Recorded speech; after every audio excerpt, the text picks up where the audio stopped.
Hello, and welcome to this edition of Exotic Gardening UK, Yorkshire Kris Weekly, and this episode we'll be making a giant propagator or hotbox.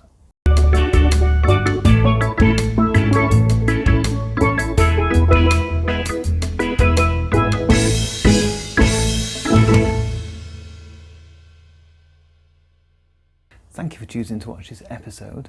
Most of this will actually have been filmed on a basic mobile phone because I didn't have room in here to actually set up my camera, but this last and first section will be done on my camera, so the quality will change throughout this video.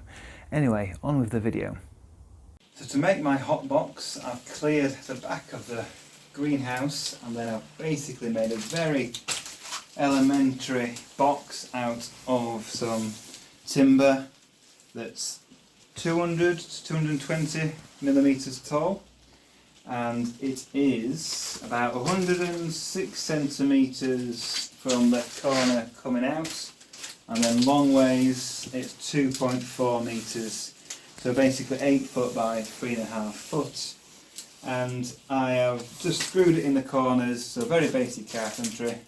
It's not going anywhere. I've done it on the ground so that I can put tall plants in here, and it's going to weigh a lot when I fill this with sand, so I don't really want it on a flimsy bench. So it's on the ground, and I've just put insulation in. So I've done 50mm thick Kingspan foam insulation, covered it really well, nice and tight in here, so it's made to measure, so it fits these 4 pieces. And the next job is to fill this with about 40-50mm of sharp sand. But before the sand goes in, I'm going to line this with some plastic. Happens to be clear, this, you obviously can use black PVC plastic, but I've got this, it was pretty cheap, nice, very thick plastic you normally put over a polytunnel. So I'm going to basically line this box now. Stapling this into the corners of the hardest bits to do.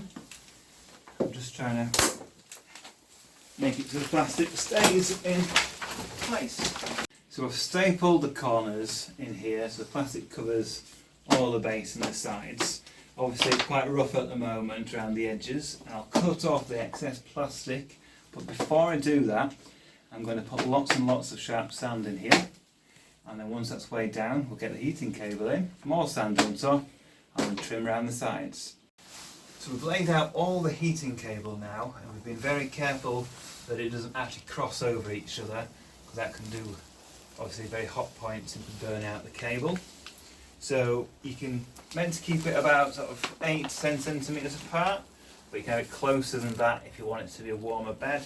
And here we've gone about 8 centimeters down to about 5 centimeters in places, just to get the cable in.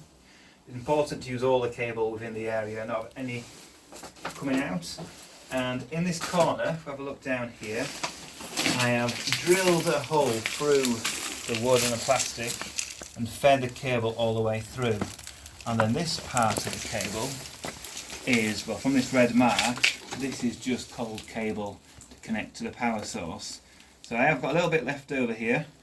I'm just going to stick in a little pot of sand just outside, just to keep that under the sand. And then the next stage now is to carefully cover this in sand without moving the cable at all, because we don't, like I said, want the cable to cross over. So we need another 6-7 bags of sharp sand to cover this large bed. So now we have the sand on top of the heating cable, and on top of that we've put these black bin liners. That's to keep the moisture in the sand. So the sand was pretty moist to begin with, but I have got a watering can here, and I've done 2 lots of water, so that's about 20 litres of water all over this area to make it nice and wet, but that obviously cools down the sand quite a lot. So plastic bags have gone over the top, and then the heating element has been switched on, and it'll stay on for a good couple of days to really heat up this area, because it takes a lot of time to really heat up this large amount of sand and water. But the heater's been on 24 hours now, and we can have a look at the temperature. I've got a thermometer just over here, just on the surface, and that is reading 19 degrees. So that is on there. And I've got a pot over here with a little temperature probe in, which is connected to the heat mat on the thermostat, and that's reading 15 degrees. So this pot is already warmed up quite a lot. So I expect it to be another day before it gets fully up to temperature, but just to the touch, this feels nice and warm. Basically it's like underfloor heating, and what that means is I can really start off lots of plants nice and early.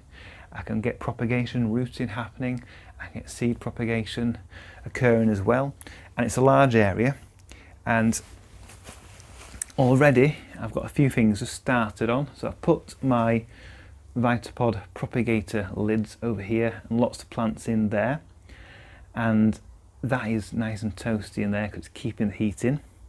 And if I wish, what I could do on here, I could put some plastic or fleece over the top just to keep this area even warmer, because the heat's transferred by conduction. So you put your seed tray, so get a seed tray like this. This seed tray, when you place it on here, the heat's transferred from the sand up into the compost of the seed tray and keeps it nice, constantly warm. It doesn't work by convection, so it's not like a electric fan heater that heats the general air in the greenhouse. The air up here and around is not any warmer than anywhere else in the greenhouse. It's only when you're touching the surface when heat's transferred. So that is how we've made this propagator. I've got lots of things I want to use this space for, but I'll show you that in other videos. It's pretty cheap to make this. The sand's £2 a bag, and I used 13 bags of £26 for all the sharp sand. The heating cable, I did a 25-metre cable, and that was quite expensive at £75. The wood, some of the wood I already had, so that cost me nothing. I had to spend £20 on 2 of the large pieces of wood and a couple of screws, and that's it. So it's a lot cheaper for the size compared to buying like an electric roll matting, heat warming pad, something like that, or even like a Vitapod propagator. But I've not let my Vitapod propagator go to waste, because that does heat up even better. I've used that somewhere else, and I'll show you that in a separate video. Thanks for watching.